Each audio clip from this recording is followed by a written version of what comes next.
Assalamualaikum warahmatullahi wabarakatuh. Selamat pagi para netizen di mana saja Anda berada. Salam opini rakyat.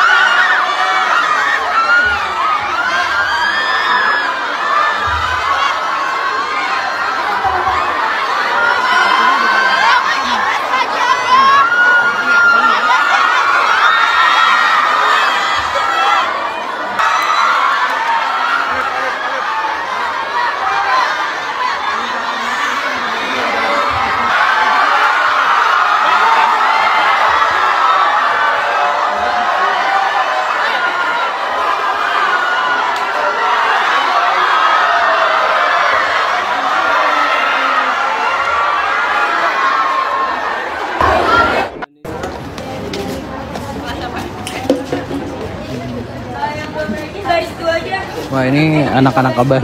Enggak. Ini adalah mahasiswa UNJ. Jadi Anies Baswedan hari ini bakal hadir di salah satu kampus di Jakarta, UNJ. Di nanti per hari. Pagi hari ini.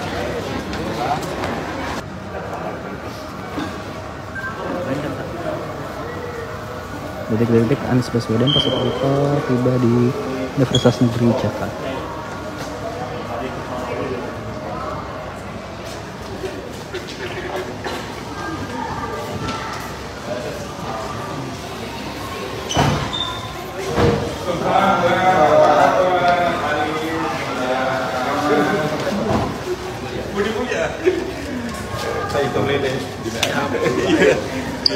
Ini Direktur Kemitraan Pak Yasir. Bang Anies, ini Humas WNJ.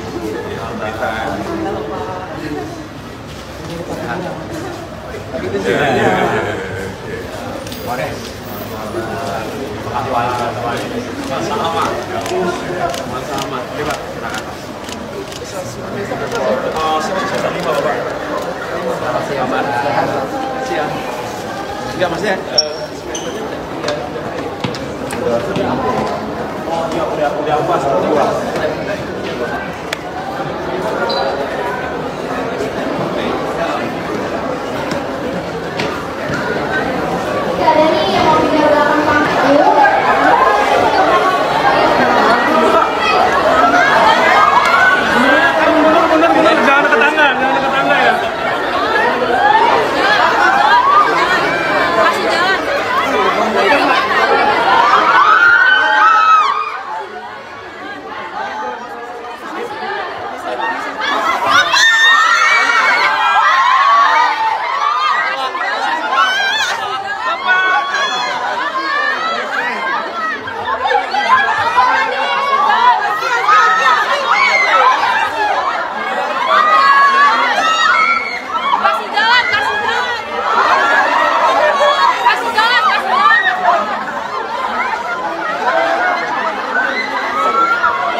Orang-orang baik di Republik ini banyaknya luar biasa. Tapi jika orang-orang baik hanya mau menjadi pembayar pajak yang baik, lalu siapa yang mengurusi uang pajak kita?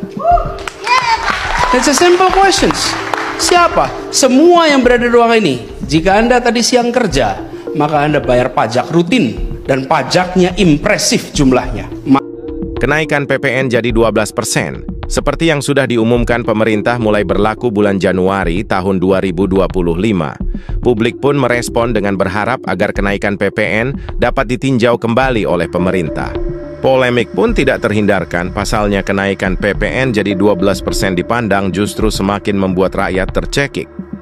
Tahun 2014 silam, Anies Baswedan sudah memiliki pandangan jauh ke depan terhadap apa yang dihadapi hari ini, khususnya soal pajak.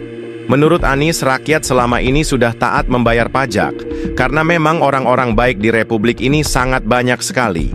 Yang jadi masalah menurut Anies adalah iklan-iklan pajak selama ini hanya meminta rakyat agar menjadi pembayar pajak yang taat. Sementara di sisi lain, tidak pernah ditemukan meminta agar para pengelola pajak kiranya dapat menjalankan tanggung jawab dengan baik. Uang pajak yang terkumpul jumlahnya sangat besar sekali, untuk itulah diperlukan sosok-sosok yang berintegritas dan amanah yang menjadi pengelola pajak. Kenapa bisnis? Kenapa mau politik? Politik itu kotor, Pak. Jadi saya jawab balik, kalau bisnis bersih ya. Bersih atau kotor itu cara kita menjalani, bukan soal sektor. Sektor manapun bisa bersih dan kotor, tapi cara menjalaninya menunjukkan integritas yang kita miliki. That's the answer. Orang-orang baik di Republik ini banyaknya luar biasa. Tapi jika orang-orang baik hanya mau menjadi pembayar pajak yang baik, lalu siapa yang mengurusi uang pajak kita? That's a simple questions. Siapa? Semua yang berada di ruangan ini. Jika Anda tadi siang kerja, maka Anda bayar pajak rutin dan pajaknya impresif jumlahnya. Makin hari porsi pajak kita dalam APBN luar biasa besar. Pertanyaannya, siapa yang memanage itu jika orang baik hanya mau menjadi pembayar pajak yang baik? Nah, sayangnya iklan-iklan di mana-mana adalah jadilah warga negara yang baik dengan jadi pembayar pajak yang baik. Tidak ada iklan yang bilang jadilah pengelola pajak yang baik. Nah, kita semua harus mulai memikirkan ulang ini. Sebagian dari kita harus ambil putusan, bukan saja menjadi pembayar pajak, tapi pengelola uang pajak kita semua. Harus. Karena kalau kita tidak, nah, orang-orang yang baik-baik ini ketika mereka memilih masuk politik biasanya menghadapi masalah. Misalnya nih, dosen baik-baik, pengajar baik-baik, berintegritas misalnya nih. Terus namanya muncul caleg, sekampus mendiskusikan sakit apa dia itu sampai mau jadi caleg, ada apa yang terjadi sampai mau jadi caleg. Ini mindset kita cenderung jika orang tak bermasalah masuk politik dipermasalahkan, tapi jika orang yang bermasalah masuk politik justru tidak kita permasalahkan. Itu yang kita masalahkan. Jadi kalau ada orang yang bermasalah masuk politik, ya sudah harusnya gitu kan, karena kita diemin. Tapi kalau ada orang yang tak bermasalah, justru kita tahan. That will never change our politics. That could never change.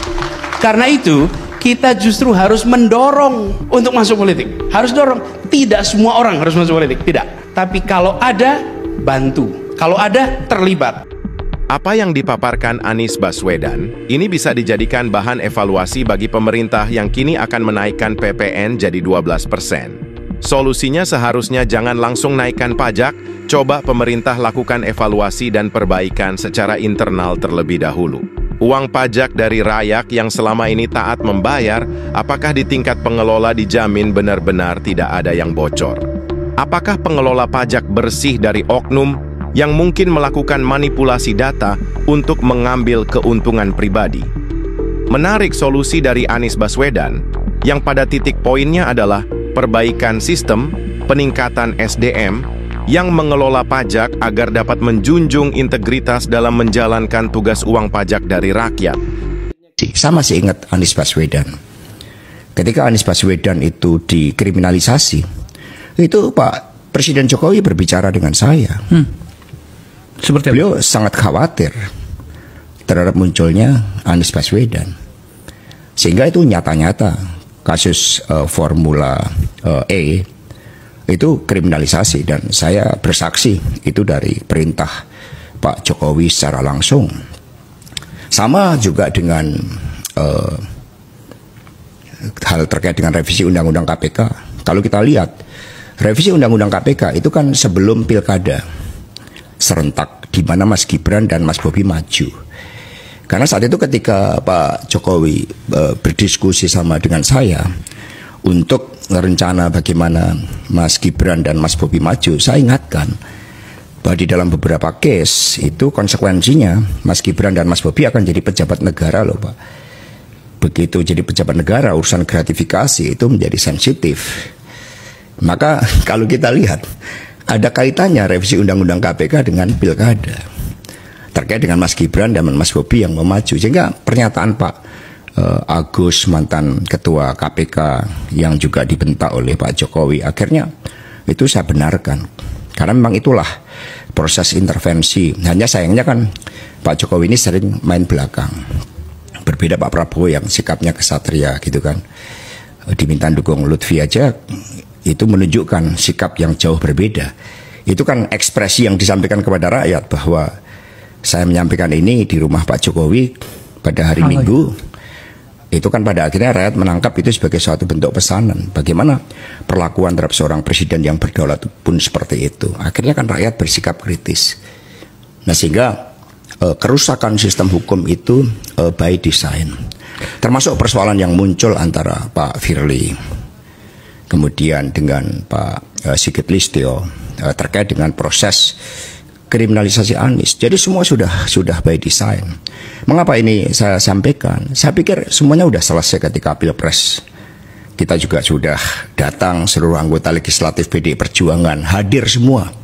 Diminta hadir oleh Bu Mega. Perintah langsung Ibu. Perintah langsung Ibu tertulis menghadiri, wajib hadir pelantikan Presiden Prabowo Subianto dan Wapres Gibran. Tapi ternyata itu tidak cukup. Bahkan kemudian saya diancam informasinya A1 mau dijadikan tersangka untuk kasus yang sangat tidak jelas. Berbeda kasus Sambo. Kaitannya kemana? Judi online, narkoba. Itu kan mendapat backing dari Partai Coklat. Kemudian judi kemudian tambang-tambang ilegal. Semua tahu itu kan dimobilisasi untuk kepentingan dana pergerakan Pilpres. Tapi ketika urusan seperti ini sama dikejar, saya melawan.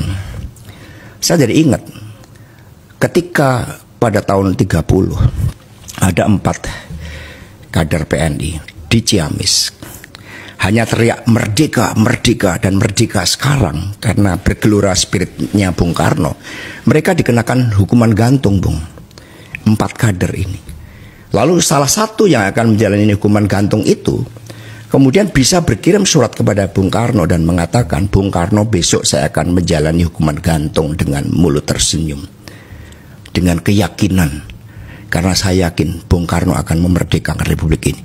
Jadi untuk merdeka, banyak yang siap digantung dengan tersenyum. Yang mencurahkan nyawanya.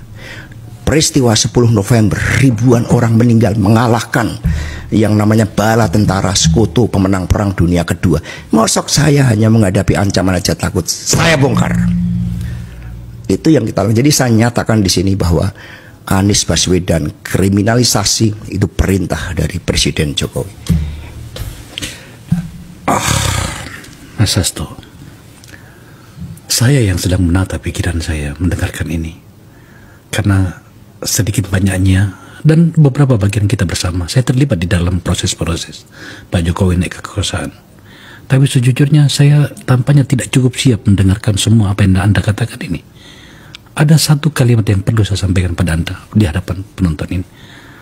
Anda sadar betul menyampaikan semua ini? Oh, saya sangat sadar. Saya menyongsong badai. Sama dengan Bung Karno dulu.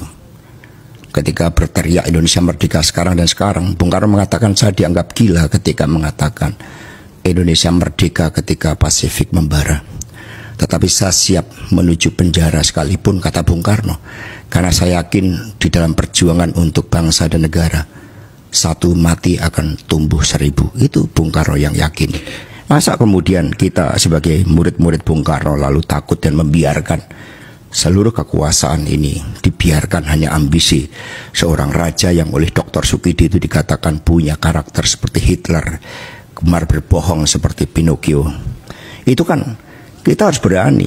Kita ini punya kekuatan nurani. Republik ini dibangun dengan moral force, dengan cita-cita. Bung Karno mengatakan, jangankan sebuah bangsa, sebuah manusia merdeka, cacing saja diinjek-injek melakukan perlawanan.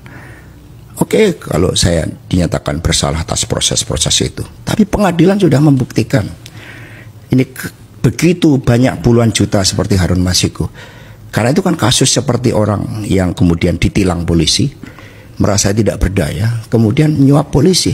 Polisinya juga minta, sama-sama di situ. Padahal Harun Masiku saat itu dia punya kedudukan hukum yang kuat berdasarkan keputusan MA untuk dilantik.